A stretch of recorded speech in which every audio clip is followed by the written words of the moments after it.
आप सुन रही हैं जगत गुरु तत्वदर्शी संत रामपाल जी महाराज द्वारा लिखित पुस्तक धरती ऊपर स्वर्ग का पेज नंबर 24। उपरोक्त केवल कथा नहीं है, यह हकीकत है। कोई यह कहता है कि यह तो डराने के लिए कथा बनाई, किसने देखा है क्या होगा। जैसे चोर को भद्र पुरुष समझाते हैं कि भाई चोरी मत किया कर, जब पकड़ा जाएगा तो पहले तो जनता पिटाई करेगी, फिर पुलिस पीटेगी और जेल में भी कष्ट उठाना पड़ेगा। यदि कोई कहे कि यह तो चोर को डराने के लिए कहा है, किसने देखा है कि आगे क्या होता है। विचार करें कि चोर को सच्चाई से अवगत करवाकर डराया है और सच्चाई भी है। यदि चोर सच्चाई से डरकर चोरी करना त्याग देगा तो उसकी भलाई है। यदि कहेगा कि किसने देखा है, आगे क्या होता है देखा जाएगा, उसके साथ वह सब गुजरेगी जो पहले बताई गई थी। इसी प्रकार जो उपरोक्त कथा को केवल समझाने डराने के लिए ही मानेगा तो उसका दुर्भाग्य होगा। इसको इतनी ही सत्य समझना जैसे चोर को सतर्क किया है। लेखक ने यह कथा सन 1978 में एक पशुओं के डॉक्टर से सुनी थी, जो किसान के 2 पुत्रों वाली कथा ऊपर बताई है। वह इस कथा को अपने पास बैठने वाले को अवश्य सुनाता था, परंतु अमल कतई नहीं करता था। 10 रुपये की दवाई देकर 4 डिस्टिल्ड वाटर के इंजेक्शन लगाकर 200-300 रुपये वसूलता था। फिर शाम को मिलता तो अपने कारनामे भी बताता था कि यदि कम रुपये लूंगा तो भैंस वाला यह समझेगा कि अच्छी दवाई नहीं दी। भैंस को स्वस्थ तो 10 रुपये की दवाई से ही हो जाना था। विचार करें कि ऐसे व्यक्तियों की कथनी और करनी में अंतर है, तो उनके द्वारा सुनाई इन कथाओं का अन्य पर कैसे प्रभाव होगा। गरीब करनी तज कथनी कठे, अज्ञानी दिन रात, कुत्ते ज्यों भौंकत फिरे, सुनी सुनाई बात। संत गरीबदास जी ने कहा है कि जो ज्ञान की बातों के अनुसार क्रिया नहीं करते, जो अन्य को सुनते हैं, वे अज्ञानी व्यर्थ में कुत्ते की तरह सुनी सुनाई बातें बकते रहते हैं। ये बातें कहन सुनन की नहीं हैं, कर पाड़ने की हैं, यानी इन पर अमल करना चाहिए। परमात्मा के विधान को समझकर निर्मल जीवन यापन करें। जीवन की राह को कांटों रहित बनाएं। परंपराओं का भार कम करो। बोझा लाद कर सफर तय नहीं किया जा सकता। सत्संग से घर की कलह समाप्त होती है। एक माई अपनी पुत्र वधू पर बात बात पर क्रोध करती थी। छोटी छोटी गलतियों को बढ़ा चढ़ाकर अपने पुत्र से कहती। पुत्र अपनी पत्नी को धमकाता। इस प्रकार घर नरक बना हुआ था। पुत्र वधू अपनी सासू माँ से कभी कभी कहती थी कि आप सत्संग जाया करो। अपनी पड़ोसन भी जाती है। सासू माँ बोली कि सत्संग में तो आई गई, यानी बदचलन स्त्रियां जाती हैं जिनका संसार में सम्मान नहीं होता, जो अच्छे कुल की नहीं है। हम खानदानी हैं, हमारा क्या काम सत्संग में। ऐसे पुत्र वधू ने कई बार कोशिश की, परंतु माई मानने को तैयार नहीं होती। एक दिन गांव की स्त्री किसी कार्यवश उनके घर आई तो सास अपनी पुत्र वधू को गालियां दे रही थी, धमका रही थी कि आने दे तेरे खसम को, आज तेरी खाल उतरवाऊंगी। बात क्या थी कि गिलास में चाय रखी थी, जो सास के लिए डालकर पुत्र वधू बच्चे को लेने अंदर चली गई थी, जो सोया था, जागने पर रो रहा था। आप सुन रहे हैं जगत गुरु तत्वदर्शी संत रामपाल जी महाराज द्वारा लिखित पुस्तक धरती ऊपर स्वर्ग का पेज नंबर 25। उस बच्चे को उठाकर लाने में 1 मिनट भी नहीं लगी थी कि इसी बीच में कुत्ता आया और चाय के गिलास में जीभ मारने लगा। गिलास गिर गया, चाय पृथ्वी पर बिखर गई। सासू माँ आंगन में उस गिलास से मात्र 20 फुट की दूरी पर चारपाई पर बैठी थी। हट्टी कट्टी थी, खेतों में सैर करके आती थी, परंतु काम के हाथ नहीं लगाती थी। इसी बात पर कलह कर रही थी। गांव के दूसरे मोहल्ले से आई माई सत्संग में जाती थी। सब बात सुनकर उसने भतेरी, उस सास का नाम भतेरी था, से कहा कि आप सत्संग में चला करो। उसका वही उत्तर था। उस सत्संग वाली भक्तमती ने बहुत देर सत्संग में सुनी बातें बताई, परंतु भतेरी मानने को तैयार नहीं थी। भतेरी की दूसरी बहन उसी गांव में दूसरे मोहल्ले में विवाह रखी थी, जिस पालने की वह सत्संग वाली माई जानकी थी। भतेरी की बहन का नाम दया कौर था। जानकी ने जाकर दया कौर से बताया कि तेरी बहन भतेरी ने तो घर का नरक बना रखा है, बिना बात की लड़ाई करती है। मैं कल किसी कामवश गई थी, एक चाय का गिलास कुत्ते ने गिरा दिया, उसी का महाभारत बना रखा था। दया कौर भी जानकी के कहने से सत्संग सुनने गई थी और दीक्षा ले ली थी। जानकी ने कहा कि उसको जैसे तैसे एक बार सत्संग में ले चल। जब तक संतों के विचार सुनने को नहीं मिलते तो व्यक्ति व्यर्थ की टेंशन यानी चिंता स्वयं रखता है तथा घर के सदस्यों को भी चिंता में रखता है। दया कौर अगले दिन अपनी बहन के घर गई। किसी बहाने भतेरी को अपने घर ले गई। वहां से कई अन्य औरतें सत्संग में जाने के लिए जानकी के घर के आगे खड़ी थीं। वे दया कौर को सत्संग में चलने के लिए कहने उसके घर गई। वहां उसकी बहन भतेरी को देखकर उसे भी कह सुनकर साथ ले गई। भथेरी ने जीवन में प्रथम बार सत्संग सुना। आश्रम में कैसे स्त्री पुरुष रहते हैं, सब आंखों देखा तो अच्छा लगा। जैसा अनाप शनाप सुना करती थी, वैसा आश्रम में कहीं देखने को नहीं मिला। सत्संग में बताया गया कि कई व्यक्ति अपनी बहन, बेटियों, बहुओं तथा अन्य स्त्रियों को सत्संग नहीं भेजते और न स्वयं जाते हैं। वे कहते हैं कि हमारे सत्संग में जाने से घर की इज्जत का नाश हो जाएगा, हमारी बहू बेटियां बदनाम हो जाएंगी। उनको विचार करना चाहिए कि सत्संग में न आने से परमात्मा के विधान का ज्ञान नहीं होता कि भक्ति न करने वाले स्त्री पुरुष अगले जीवन में महाकष्ट भोगते हैं। सूक्ष्म वेद में बताया है कि जो मनुष्य शरीर प्राप्त करके भक्ति नहीं करते, उनको क्या हानि होती है। कबीर, हरि के नाम बिना नारी कुतिया हुए, गली गली भौकत फिरे, टूक न डाले कोय। संत गरीबदास जी की वाणी से बीबी पर्दे रहे थी, ड्योड़ी लगती बाहर, अब गात उघाड़े फिरती है बन कुतिया बाजार। वे पर्दे की सुंदरी सुनो संदेशा मोर, गात उघाड़े फिरती है करें सरायों शोर। नक बेसर नक पर बनी, पहरे थी हार हमेल, सुंदरी से कुतिया बनी, सुन साहेब यानी प्रभु के खेल। भावार्थ, मनुष्य जीवन प्राप्त प्राणी यदि भक्ति नहीं करता है तो वह मृत्यु के उपरांत पशु पक्षियों आदि आदि की योनियां प्राप्त करता है। परमात्मा के नाम जाप बिना स्त्री अगले जन्म में कुतिया का जीवन प्राप्त करती है, फिर निवस्त्र होकर नंगे शरीर गलियों में भटकती रहती है, भूख से बेहाल होती है, उसको कोई रोटी का टुकड़ा भी नहीं डालता।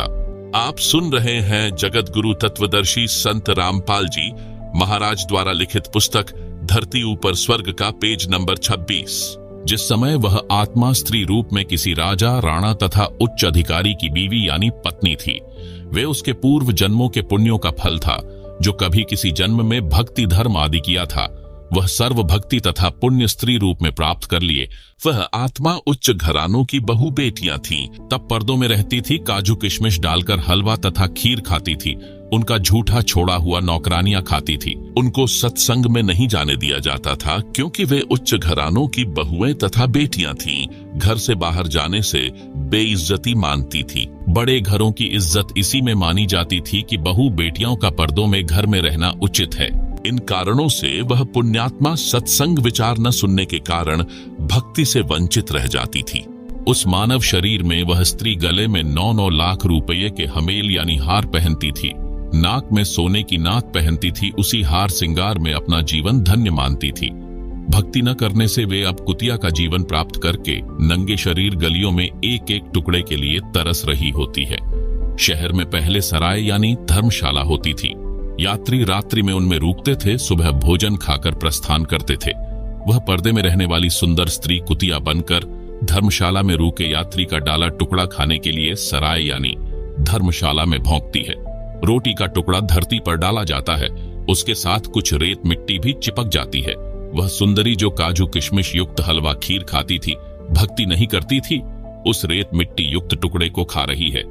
यदि मनुष्य शरीर रहते रहते पूरे संत से नाम लेकर भक्ति कर लेती तो ये दिन नहीं देखने पड़ते। कबीर, हरि के नाम बिन राजा ऋषभ होए, मिट्टी लदे कुम्हार के घास न नीरई कोए। भगवान की भक्ति न करने से राजा गधे का शरीर प्राप्त करता है, कुम्हार के घर पर मिट्टी ढोता है, घास स्वयं जंगल में खाकर आता है, फिर पीछे तू पशुआ कीजय दीजय बैल बनाए, 4 पहर जंगल में डोले तो नहीं उधर भर आए। सिर पर सींग दिए मन बौरे, दूम से मच्छर उड़ाए, कांधे जुआ जोते कुआं, कोंदों का भुस खाए। भावार्थ, गधे का शरीर पूरा करके वह प्राणी बैल की योनि प्राप्त करता है। मानव शरीर में जीव को कितनी सुविधाएं प्राप्त थी। भूख लगते ही खाना खाओ, दूध पियो, चाय पियो, प्यास लगे तो पानी पी लो। भक्ति न करने से वही प्राणी बैल बनकर सुबह से शाम तक 4 पहर अर्थात 12 घंटे तक जंगल में फिरता है, हल में जोता जाता है। दिन में केवल 2 बार आहार बैल को खिलाया जाता है, दोपहर 12 बजे तथा रात्रि में, परंतु बैल को बीच में भूख लगी है और चारों ओर चारा भी पड़ा होता है, लेकिन खा नहीं सकता। हाली उसको घास नहीं खाने देता। पानी भी समय पर दिन में 2 या 3 बार पिलाया जाता है। सिर पर सींग तथा एक दुम यानी पूंछ लगे होंगे। जब मानव शरीर में था तब वह जीव कूलर, पंखे तथा एसी कमरों में रहता था। अब एक दुम है, इसको चाहे कूलर की जगह चाहे पंखे की जगह प्रयोग करो, उसी से मच्छर उड़ाता है। सत्संग में यह भी बताया गया कि घर में कलह का कारण परमात्मा के विधान को न समझकर संसार के भाव में चलना है। घर का कोई सदस्य घर में हानि नहीं करना चाहता, किसी कारण से हानि हो जाती है तो उसको लेकर कलह नहीं करनी चाहिए। आप सुन रहे हैं जगत गुरु तत्वदर्शी संत रामपाल जी महाराज द्वारा लिखित पुस्तक धरती ऊपर स्वर्ग का पेज नंबर 27। जो हानि होनी थी वह तो हो चुकी है, वह तो ठीक होनी नहीं। व्यर्थ की कलह करना समझदारी नहीं है। जिससे गलती से कोई हानि हो जाती है तो उसे कहना चाहिए, हे बेटा बेटी, माता पिता या सास बहू, यह जो हो गया ये अपने भाग्य में नहीं था, आपने जानबूझकर तो किया नहीं है। इस बात से घर में शांति कायम रहती है। कलह में काल निवास करता है। भूत प्रेतों का उस घर में डेरा होता है। जो कलह नहीं करते वे सुख से बसते हैं। जिस घर में नाम का सुमरण तथा परमात्मा की भक्ति यानी आरती स्तुति ज्योति यज्ञ होती है, उस घर में परमात्मा के आदेश से देवताओं का निवास होता है। सत्संग सुनकर सब अपने अपने घर चली गई। सत्संग दिन के 12 बजे से 2 बजे तक हुआ था। पुत्रवधू को पता नहीं था कि सासू मां सत्संग में गई थी। अगले दिन सुबह भैंस का दूध निकालकर पुत्रवधू उस दूध की भरी बाल्टी को छत में लगे कुंडे वाले सरिये में प्रतिदिन की तरह टांगने लगी। उसे लगा कि बाल्टी टंग गई, परंतु सरिये के उल्टी ओर बाल्टी का कड़ा लगा था। पुत्रवधू ने सोचा कि ठीक लगा है और बाल्टी छोड़ दी। बाल्टी पृथ्वी पर गिर गई, दूध बिखर गया। आवाज सुनकर भतेरी आई और पुत्रवधू दूध की बजाय सासू मां की ओर मायूसी से देख रही थी। बोलना उचित नहीं समझा, क्योंकि पुत्रवधू को पता था कि सासू मां किसी भी सफाई के वचन नहीं सुनती थी। सोच रही थी कि आज का सारा दिन कलह में जाएगा। शाम को पति आएगा, उससे भी पिटाई करवाएगी। हे परमात्मा, ये कौन बनी? ऐसी गलती तो कभी नहीं हुई थी। हे सतगुरु, कुछ तो दया करो। मैं तो आपकी भक्ति भी भूलने को हो रही हूँ। मुझे तो सारा दिन सासू मां के श्लोक याद रहते हैं। भतेरी बोली, बेटी, जो होना था वह हो गया। आज हमारे भाग्य में दूध है नहीं, चिंता ना कर। इस दूध को ऊपर से हाथों से बाल्टी में डालकर भैंस को पिला दे। यह कहकर जो नाम दीक्षा ली थी उसका जाप करने लग गई। पुत्रवधू को अपने कानों पर विश्वास नहीं हो रहा था। सोच रही थी कि माताजी आज पता नहीं कौन सा स्टेशन यानी रेडियो आकाशवाणी पकड़ गई। ये शीतल वचन भतेरी की बोरी यानी बारदाना में नहीं थे, इसमें खल भरी थी। आसपास से निकलती थी, तब भी बड़बड़ की झल निकलती थी। पुत्रवधू का नाम निशा था। वह सोच रही थी कि निशा, आज रात्रि में तेरी बुरी होगी दशा। निशा की सोच थी कि मेरे पति को बताएगी। वह माता की बात सुनकर मेरी कुछ नहीं सुनता। अच्छी बुरी कहेगा, सारा दिन और रात्रि रोने में जाएगी। निशा ने धरती पर पड़ा दूध बाल्टी में डालकर भैंस को पिला दिया। बाल्टी धोकर रख दी। भतेरी आई और बोली कि बेटी, रोटी खा ले, चिंता मत कर। बेटी, मैं कल मेरी बहन दया कौर के साथ दिन में सत्संग में गई थी। मेरी तो आंखें खुल गईं। मैं तो बहुत कलहारी बनी हुई थी। बेटी, हो सके तो क्षमा कर देना। पीछे हुआ सो हुआ, आगे से अपनी बेटी को पलकों पर रखूंगी। मेरी असली बेटी तो तू है, जन्मी बेटी तो अगलों की थी। वह चली गई, अपना दुख सुख साझा है। मेरी तो एक दिन के सत्संग ने ही आंखें खोल दी। बेटी, अगले रविवार को आप भी चलना, मैं भी चलूंगी। धीरे धीरे बेटे यानी निशा के पति को भी ले चलेंगे। लड़के ने भी दीक्षा ले ली। घर स्वर्ग बन गया। आप सुन रहे हैं जगत गुरु तत्वदर्शी संत रामपाल जी महाराज द्वारा लिखित पुस्तक धरती ऊपर स्वर्ग का पेज नंबर 28। विवेचन। इस पुस्तिका में सर्वप्रथम बताया गया है कि कर्म से सुख व कर्म से दुख होता है। पूर्व के जन्मों में किए अच्छे बुरे कर्मों के कारण सुख यानी स्वर्ग तथा दुख यानी नरक होता है। दुख का कारण पाप होता है। जैसे पैर में कांटा लग जाता है तो पीड़ा होती है। पीड़ा कांटे के कारण होती है। यदि कांटा निकाल दिया जाए तो दर्द बंद हो जाता है, क्योंकि दुख कांटे के कारण था। इसी प्रकार पूर्ण परमात्मा कबीर जी की भक्ति करने से पाप नाश यानी समाप्त हो जाता है। जीव सुखी हो जाता है। वह भक्ति करने की विधि व मंत्र दास के पास हैं, जिससे आपको परमात्मा सुखी कर देगा। साधक का पाप नष्ट हो जाएगा, घर स्वर्ग बन जाएगा। वेदों में प्रमाण। वेद भी इस बात के गवाह हैं। प्रमाण के लिए यजुर्वेद अध्याय 8 के मंत्र 13 की फोटोकॉपी दी गई है, जिसे आप पुस्तक में देख व पढ़ सकते हैं, जिसका अनुवाद आर्य समाज प्रवर्तक महर्षि दयानंद सरस्वती जी द्वारा किया गया है। अनुवादक ने परमात्मा को सबका उपकारक मित्र कहा है। वास्तव में सच्चा साथी परमात्मा ही है। जिंदे जी भी साथी, मृत्यु के बाद भी मित्र रहता है। इस संसार के सब नाते यहीं तक हैं। इस वेद मंत्र में स्पष्ट है कि अपने भक्त भक्तमति के एनसह यानी घोर से घोर पाप को भी परमात्मा नाश यानी खत्म कर देता है, जिससे सुख प्राप्त होता है। भक्ति करने से दुख समाप्त हो जाते हैं। कार्य सिद्ध होते हैं। जैसे पहले जमाने में हाथ से चक्की चलाते, हाथ से पशुओं का चारा यानी सानी काटते थे। अब बिजली से चलने वाली चक्की है तथा बिजली से चलने वाले गंडा से यानी मशीन से सानी यानी चारा काटते हैं। कितना आसान हो गया। इसी प्रकार परमात्मा कबीर जी यानी परम अक्षर ब्रह्म की भक्ति करने से भक्त भक्त मति के सब कार्य आसान हो जाते हैं। घर स्वर्ग बन जाता है। जन्म मृत्यु का चक्र सदा के लिए समाप्त हो जाता है। आप सुन रहे हैं जगत गुरु तत्वदर्शी संत रामपाल जी महाराज द्वारा लिखित पुस्तक धरती ऊपर स्वर्ग का पेज नंबर 29। प्रश्न, मृत्यु भोज के विषय में आपके क्या विचार हैं? उत्तर, यह व्यर्थ है, हम नहीं करते। अब तो बुद्धिमान मानव समाज भी इस पर प्रतिबंध लगाने लगा है। कबीर साहिब जी की वाणी में बताया है कि कबीर जीवित बाप गेल लट्ठम लट्ठा मुंह ये गंग पहुंचावे, अर्थात अपने पिता व माता जी के साथ जिंदे जी को उलट सुलट बोलते हैं। सब नहीं, अधिकतर मरने के पश्चात उसकी जली हुई हड्डियों को राख समेत उठाकर पुरोहित के माध्यम से गंगा के जल में प्रवाह करने जाते हैं। फिर उसका काज यानी मृत्यु भोज करते हैं। वह व्यर्थ है। अपने माता पिता को जीवित रहते खिलाओ पिलाओ, अच्छा कपड़ा पहनाओ, प्यार दो। यदि धर्म यज्ञ करना है तो उसके जीवित रहते शास्त्रानुसार कराओ, गुरु बनाओ, मानव जीवन सफल होगा। कबीर, गुरु बिन माला फेरते, गुरु बिन देते दान, गुरु बिन दोनों निष्फल हैं, पूछो वेद पुराण। कबीर रामकृष्ण से कौन बड़ा, उन्होंने भी गुरु कीन्ह, तीन लोक के वे धनी, गुरु आगे आधीन। अर्थात गुरु बनाए बिना दान करना, नाम जाप करना व्यर्थ है।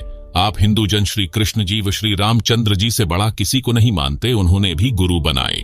श्री राम जी ने वशिष्ठ ऋषि को गुरु बनाया तथा श्री कृष्ण जी ने ऋषि दुर्वासा जी को गुरु बनाया। ऋषि संदीपनी जी श्री कृष्ण जी के अक्षर गुरु यानी शिक्षक थे। ऋषि दुर्वासा आध्यात्म के गुरु थे। क्या आप राम व कृष्ण जी से बड़े हो जो गुरु नहीं बनाते हो? गुरु पूर्ण होना अनिवार्य है, फिर दान धर्म करना लाभदायक है। प्रसंग धरती ऊपर स्वर्ग का चल रहा है। आप जी से निवेदन है कि इस पुस्तक को दिल थामकर श्रद्धा के साथ पढ़कर समझकर मुझदास यानी लेखक के आश्रमों में या नामदान केंद्र में आए और शास्त्रोक्त साधना लेकर अपना तथा परिवार का निशुल्क कल्याण करवाएं। धरती ऊपर ही स्वर्ग का एहसास करें। यदि इस पुस्तक को पढ़कर फिर भी लोकलाज के कारण इस दलदल में धंसा रहता है, समझदारी नहीं है। जैसे सती प्रथा थी, पति की मृत्यु हो जाती थी तो लोकलाज व कुप्रथा के कारण जवान पत्नी को भी जिंदा जलना पड़ता था। राजा भी इस प्रथा की मार से नहीं बचते थे। महाभारत ग्रंथ में प्रकरण है कि राजा पांडु की मृत्यु के पश्चात रानी माद्री उनके साथ सती हुई थी, यानी जिंदा जलकर मरी थी। राजा पांडु की दो पत्नियां थीं, कुंती तथा माद्री। यह भी तो किसी समझदार पुरुष ने समाप्त करने का बीड़ा उठाया। उस समय उसका बहुत विरोध हुआ, परंतु धीरे धीरे सबने मान लिया, सुखी हुए। इसी प्रकार ये कुप्रथाएं समाप्त करनी है, धरती ऊपर स्वर्ग बनाना है। बुद्धिजीवी मानव सहयोग दे। प्रश्न, भक्ति व धर्म कर्म तो लगभग सब करते हैं, आप तथा आपके अनुयायी ही नहीं करते। आप कहना क्या चाहते हैं? आपकी बातों से लग रहा है कि आपके अतिरिक्त कोई ठीक से भक्ति नहीं करते। आप सुन रहे हैं जगत गुरु तत्वदर्शी संत रामपाल जी महाराज द्वारा लिखित पुस्तक धरती ऊपर स्वर्ग का पेज नंबर 30। उत्तर, यह सही है। दास यानी रामपाल दास यही कहता है कि विश्व में कोई भी गुरु मेरे अतिरिक्त शास्त्रोक्त साधना न तो स्वयं करता और न ही अपने अनुयायियों से करवाता है, क्योंकि उनको अपने अपने शास्त्रों का ज्ञान ही नहीं है। आप निम्न बातें नोट करो और बताओ। क्या आप बता सकते हैं? गीता अध्याय 18 श्लोक 62 में गीता बोलने वाला प्रभु अपने से अन्य किस परमेश्वर की शरण में जाने को कहता है? गीता अध्याय 18 श्लोक 62 की फोटोकॉपी, जिसे आप पुस्तक में देख सकते हैं, जो जयदयाल गोयंदका द्वारा अनुवादित है तथा भारत में प्रसिद्ध गीता प्रेस गोरखपुर से प्रकाशित व मुद्रित है। क्या आप जानते हैं? गीता अध्याय 7 श्लोक 29 में गीता ज्ञान देने वाले प्रभु ने कहा है कि जो साधक केवल जरा यानी वृद्धावस्था के दुख से तथा मरण यानी मृत्यु के दुख से छूटने के लिए ही प्रयत्नशील हैं, यानी साधना करते हैं, वे तत्ब्रह्म यानी उस ब्रह्म यानी गीता अध्याय 18 श्लोक 62 में बताए परमेश्वर को तथा संपूर्ण अध्यात्म ज्ञान यानी तत्व ज्ञान को तथा संपूर्ण कर्मों को जानते हैं, यानी एक लेवा एक देवा दूतमों वाली कथा जानते हैं। गीता अध्याय 8 श्लोक 1 में अर्जुन ने गीता ज्ञान देने वाले से प्रश्न किया कि किम तत् ब्रह्म यानी तत् ब्रह्म क्या है? जिसके विषय में आपने गीता अध्याय 7 श्लोक 29 में कहा है। इसका उत्तर गीता ज्ञान बताने वाले प्रभु आपके अनुसार श्री कृष्ण जी ने गीता 8 अध्याय श्लोक 3 में दिया। कहा कि वह परम अक्षर ब्रह्म है। फिर इसी प्रसंग को आगे बढ़ाते हुए गीता ज्ञान देने वाले ने गीता के इसी अध्याय 8 के श्लोक 5 से 7 तथा श्लोक 8, 9, 10 में स्पष्ट कर दिया है कि जो पुरुष अंत काल में मुझको ही स्मरण करता हुआ शरीर को त्याग कर जाता है वह मेरे साक्षात रूप को प्राप्त होता है। इसमें कुछ भी संशय नहीं है। गीता अध्याय 8 श्लोक 5। हे कुंती पुत्र अर्जुन, अंतकाल में मनुष्य यानी साधक जिस भी भाव को यानी ईष्ट को स्मरण करता हुआ शरीर का त्याग करता है उस भाव को ही प्राप्त होता है, क्योंकि वह सदा उसी के भाव से भावित हो रहा है। गीता अध्याय 8 श्लोक 6। आप सुन रहे हैं जगत गुरु तत्वदर्शी संत रामपाल जी महाराज द्वारा लिखित पुस्तक धरती ऊपर स्वर्ग का पेज नंबर 31। इसलिए हे अर्जुन, तू सब समय में निरंतर मेरा स्मरण कर और युद्ध भी कर। इस प्रकार मुझ में समर्पित भाव से युक्त होकर तू निसंदेह मुझको ही प्राप्त होगा। गीता अध्याय 8 श्लोक 7। हे भद्र पुरुष, इन उपरोक्त श्लोकों में तो गीता ज्ञान देने वाले ने अपनी भक्ति करने को कहा है जिससे उसी को प्राप्त होता है। फिर गीता अध्याय 8 के ही श्लोक 8, 9, 10 में उस परम अक्षर ब्रह्म की भक्ति करने को कहा जिसके विषय में ऊपर बताया है। गीता अध्याय 8 श्लोक 8, 9, 10। हे पार्थ, परमेश्वर के यानी परम अक्षर ब्रह्म के अभ्यास रूप योग से युक्त दूसरी ओर न जाने वाले चित्त से निरंतर चिंतन करता हुआ मनुष्य परम दिव्य परमेश्वर यानी परम अक्षर ब्रह्म को ही प्राप्त होता है। गीता अध्याय 8 श्लोक 8। श्रीमान जी, ध्यान देना, इस श्लोक 9 में गीता बोलने वाले प्रभु आपके अनुसार श्री कृष्ण जी ने यह भी स्पष्ट कर दिया है कि वही सर्वस्य धातारम यानी सबका धारण पोषण करने वाला है, जो इस प्रकार है। जो अनादि सबके नियंता, सूक्ष्म से अति सूक्ष्म सबके धारण पोषण करने वाले अचिंत्य स्वरूप सूर्य के सदृश प्रकाशमान अज्ञान से अति परे शुद्ध सच्चिदानंद घन परमेश्वर का स्मरण करता है। गीता अध्याय 8 श्लोक 9। वह भक्ति युक्त पुरुष अंतकाल में योग बल से यानी भक्ति की शक्ति से प्राणों यानी श्वासों को भ्रिकुटी के मध्य में अच्छी तरह स्थापित करके फिर निश्चल मन से स्मरण करता हुआ उस यानी मेरे से दूसरे दिव्य पुरुष यानी परम अक्षर ब्रह्म यानी परमेश्वर को ही प्राप्त होता है। हे जेंटलमैन, क्या आपको व आपके धर्म गुरुओं को उस परमेश्वर परम अक्षर ब्रह्म का पता है? वह कौन है जिसकी शरण में जाने से परम शांति तथा सनातन परम धाम यानी सत्यलोक प्राप्त होता है? जेंटलमैन ने कहा, कभी सुना ही नहीं। गीता नित्य पढ़ता हूँ, आज आंखें खुली हैं। गीता अध्याय 7 श्लोक 29। गीता अध्याय 8 श्लोक 1, 3, 5, 6, 7, 8, 9, 10। उपरोक्त गीता के सर्व श्लोकों की फोटोकॉपी पुस्तक के पेज नंबर 31 से 34 में दी गई है, जिसे आप पुस्तक में देख सकते हैं। आप सुन रहे हैं जगत गुरु तत्वदर्शी संत रामपाल जी महाराज द्वारा लिखित पुस्तक धरती ऊपर स्वर्ग का पेज नंबर 35। गीता बोलने वाला नाशवान है, परम अक्षर ब्रह्म अविनाशी है। प्रमाण के लिए गीता अध्याय 4 श्लोक 5, अध्याय 2 श्लोक 12, अध्याय 10 श्लोक 2 में पढ़ें, जिनमें गीता ज्ञानदाता ने अपना जन्म मृत्यु होना स्वीकारा है, तथा गीता अध्याय 2 श्लोक 17 में तथा अध्याय 15 के श्लोक 17 में अपने से अन्य यानी परम अक्षर ब्रह्म यानी परमेश्वर को अविनाशी बताया है। गीता अध्याय 18 श्लोक 62 में उसी की शरण में जाने को गीता बोलने वाले आपके अनुसार श्री विष्णु जी ने कहा है।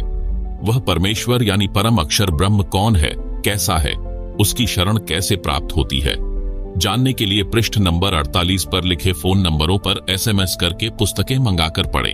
गीता अध्याय 2 श्लोक 12, गीता अध्याय 4 श्लोक 5, गीता अध्याय 10 श्लोक 2, गीता अध्याय 2 श्लोक 17, गीता अध्याय 15 श्लोक 17। उपरोक्त गीता के सर्व श्लोकों की फोटोकॉपी पुस्तक में दी गई है, जिसे आप पुस्तक में देख सकते हैं।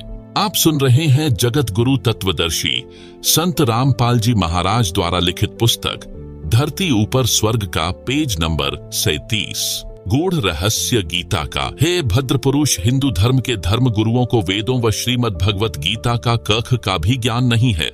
न ऋषियों महर्षियों को ज्ञान था। सर्व धर्मों का, धर्म ग्रंथों का ज्ञान मेरे गुरुदेव स्वामी रामदेवानंद जी महाराज जी के आशीर्वाद से मुझे है। गुरुदेव जी की कृपा से गीता के गूढ़ रहस्यों को ठीक से समझा है। मेरे को मूल ज्ञान यानी तत्व ज्ञान प्राप्त हुआ है, जिसे सूक्ष्म वेद भी कहा है, जिसके कारण सर्व धर्म शास्त्रों को यथारूप में जानना सरल हो गया है। हिंदू धर्म गुरुओं को तत्व ज्ञान नहीं था, इसलिए अर्थों के अनर्थ कर रखे हैं। प्रमाण देता हूं, ध्यान व धीरज के साथ सुने व देखें। गीता अध्याय 4 श्लोक 32 में कहा है। पहले गीता प्रेस गोरखपुर से प्रकाशित तथा मुद्रित श्री जय दयाल गोयंदका जी द्वारा अनुवादित गीता में दिखाता हूं, जो उन्होंने अड़ंगा अनुवाद किया है। कृपया देखो गीता अध्याय 4 श्लोक 32 की फोटोकॉपी, जिसे आप पुस्तक में देख सकते हैं। एवं बहुविधा यज्ञः वितता ब्रह्मणः मुख्य कर्मजान विदितान सर्वान एवं ज्ञात्वा विमोक्ष्यसे। इस अनुवाद में कई शब्दों के अर्थ गलत किए हैं। ब्रह्मणः का अर्थ वेद की तथा मुख्य का अर्थ वाणी में किया है, जो गलत है। गीता अध्याय 17 श्लोक 23 में भी ब्रह्मणः शब्द है, वहां इसी अनुवादक ने अर्थ ठीक किया है। ब्रह्मणः का अर्थ सच्चिदानंद घन ब्रह्म किया है। यदि गीता अध्याय 4 श्लोक 32 में ब्रह्मणः का अर्थ सच्चिदानंद घन ब्रह्म किया जाए तो सही सरलार्थ हो जाता है, जो इस प्रकार बनता है। परमेश्वर सबसे ऊपर के लोक में निवास करता है, वहां से चलकर पृथ्वी पर आता है। यथार्थ अध्यात्म ज्ञान यानी तत्व ज्ञान अपने मुख कमल से बोली वाणी में बताता है। एवं यानी इस प्रकार, बहुविधा यानी बहुत प्रकार के, यज्ञ यानी धार्मिक अनुष्ठानों यानी यज्ञों पूजाओं यानी का ज्ञान, ब्रह्मणा यानी सच्चिदानंद घन ब्रह्म यानी परम अक्षर ब्रह्म के, मुख्य यानी मुख से उच्चारित वाणी में यानी तत्व ज्ञान में विस्तार से कहा है। उन सब को कार्य करते करते किया जा सकता है, ऐसा जान। उन सब क्रियाओं को जानकर तू सर्वथा बंधन से मुक्त हो जाएगा, यानी उस तत्व ज्ञान के आधार से साधना पूजा करके पूर्ण मोक्ष यानी कभी जन्म मरण नहीं हो ऐसा मोक्ष प्राप्त करेगा। आप सुन रहे हैं जगत गुरु तत्वदर्शी संत रामपाल जी महाराज द्वारा लिखित पुस्तक धरती ऊपर स्वर्ग का पेज नंबर 38। विशेष इन्हीं अनुवादकों ने गीता अध्याय 16 श्लोक 1 में यज्ञ का अर्थ प्रसंगवश धार्मिक पूजा व धार्मिक अनुष्ठान किया है। इस गीता अध्याय 4 श्लोक 32 में भी यज्ञ का अर्थ पूजाओं किया जाए तो सरलार्थ सही हो जाता है। अनुवादक ने यज्ञ का अर्थ यज्ञ किया है, यहाँ धार्मिक पूजाओं व अनुष्ठानों करना चाहिए। गीता अध्याय 4 श्लोक 34 का इन्हीं अनुवादकों ने अनुवाद ठीक किया है, जिसमें कहा है कि उस तत्व ज्ञान को तू तत्वदर्शी ज्ञानियों के पास जाकर समझ। उनको भली भांति दंडवत प्रणाम करने से, उनकी सेवा करने से और कपट छोड़कर सरलता पूर्वक प्रश्न करने से वे परमात्म तत्व को भली भांति जानने वाले ज्ञानी महात्मा तुझे उस तत्व ज्ञान का उपदेश करेंगे।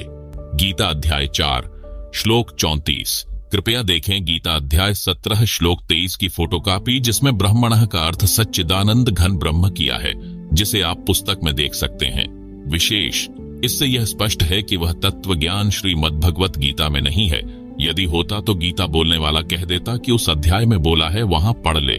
दूसरी बात यह स्पष्ट हो जाती है कि उस तत्व ज्ञान यानी सूक्ष्म वेद को स्वयं परम अक्षर ब्रह्म यानी परमेश्वर अपने मुख कमल से बोलता है।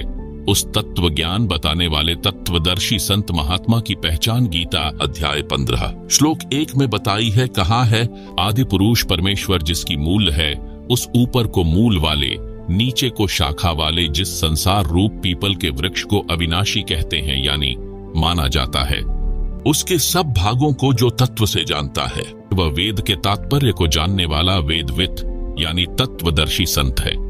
परमेश्वर कबीर जी सबसे ऊपर के लोक सत्यलोक से सशरीर चलकर पृथ्वी पर आए। अपने मुख से वाणी बोली जो सूक्ष्म वेद यानी तत्व ज्ञान है। उसमें कहा है, कबीर अक्षर पुरुष एक पेड़ है, क्षर पुरुष यानी निरंजन वाकी डार, तीनों देवा शाखा हैं, पात रूप संसार। आप सुन रहे हैं जगत गुरु तत्वदर्शी संत रामपाल जी महाराज द्वारा लिखित पुस्तक धरती ऊपर स्वर्ग का पेज नंबर 39, अर्थात इस संसार रूपी वृक्ष का जो भाग धरती से ऊपर होता है वह तना तो अक्षर पुरुष है, उसकी एक डार क्षर पुरुष जानो। उस क्षर पुरुष रूप डार पर लगी तीनों देवताओं यानी रजगुण ब्रह्मा, सतगुण विष्णु तथा तमगुण शिव रूप शाखा जानो। उन शाखाओं पर लगे पत्तों को संसार के प्राणी जानो। गीता अध्याय 15 श्लोक 1 से 3 का यह सारांश है। इससे यह स्वसिद्ध है कि कबीर जी सच्चिदानंद घन ब्रह्म यानी परम अक्षर ब्रह्म हैं।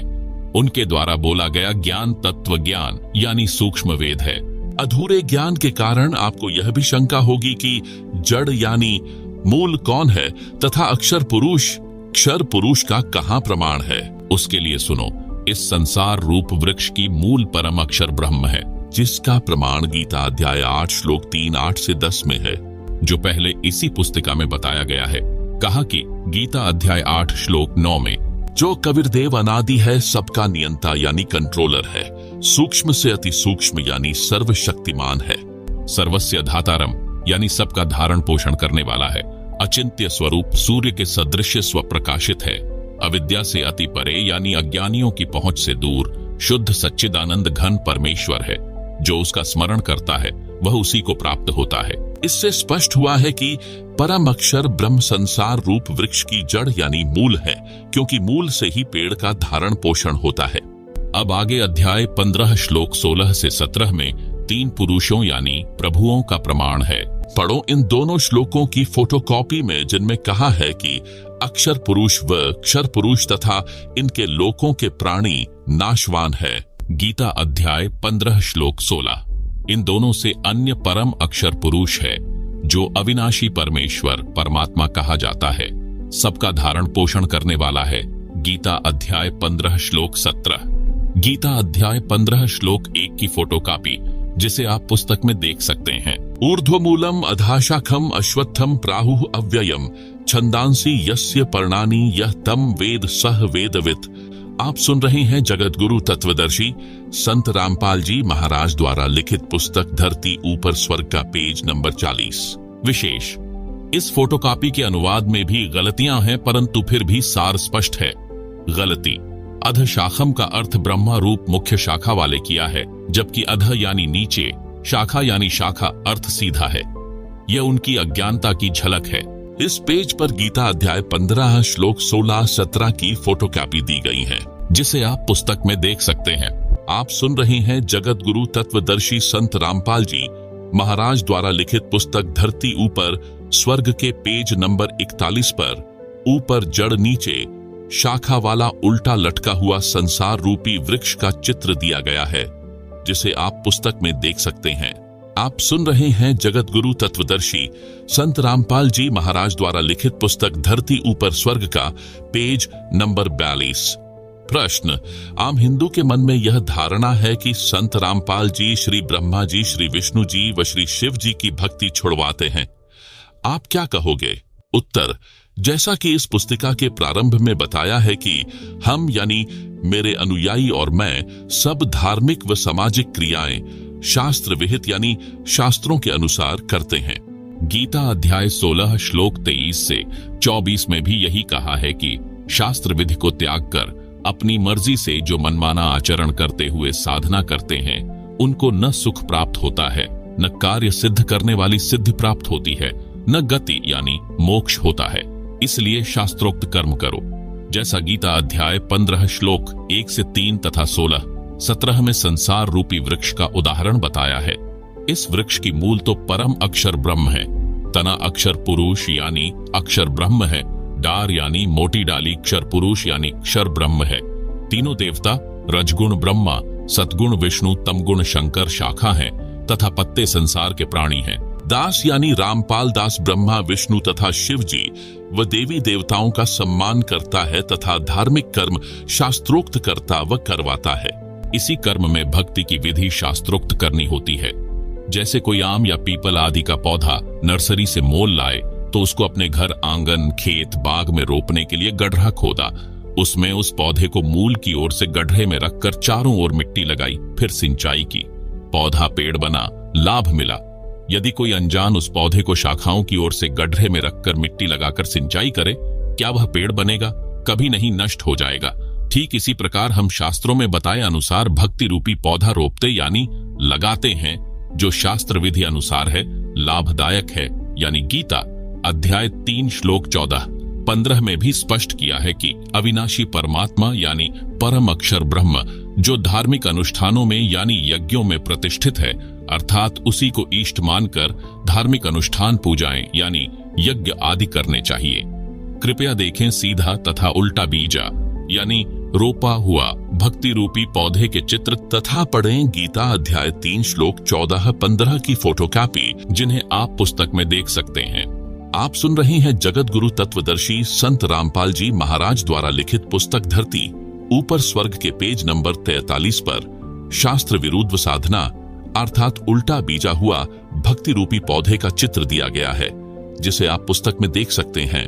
आप सुन रहे हैं जगत गुरु तत्वदर्शी संत रामपाल जी महाराज द्वारा लिखित पुस्तक धरती ऊपर स्वर्ग के पेज नंबर 44 पर शास्त्रानुकूल साधना अर्थात सीधा बीजा हुआ भक्ति रूपी पौधे का चित्र दिया गया है, जिसे आप पुस्तक में देख सकते हैं।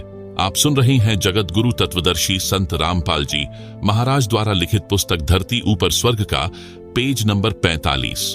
गीता अध्याय 3 श्लोक 14 अन्नात् भवन्ति भूतानि पर्जन्यात् अन्न संभवः यज्ञात् भवति पर्जन्यः यज्ञः कर्म समुद्भवः। गीता अध्याय 3 श्लोक 15 कर्म ब्रह्मोद्भवम् विद्ये ब्रह्म अक्षर समुद्भवम् तस्मात् सर्वगतम् ब्रह्म नित्यम यज्ञ प्रतिष्ठितम। विशेष गीता अनुवादकों ने इन उपरोक्त श्लोकों के अनुवाद में भी ब्रह्म शब्द का गलत अर्थ वेद किया है, जबकि यहाँ पर ब्रह्म का अर्थ ब्रह्म ही रहना चाहिए, जिसका भावार्थ है कि सब प्राणी अन्न से उत्पन्न होते हैं। अन्न वर्षा से होता है। वर्षा शास्त्र विधि अनुसार किए जाने वाले यज्ञों यानी धार्मिक पूजाओं से होती है।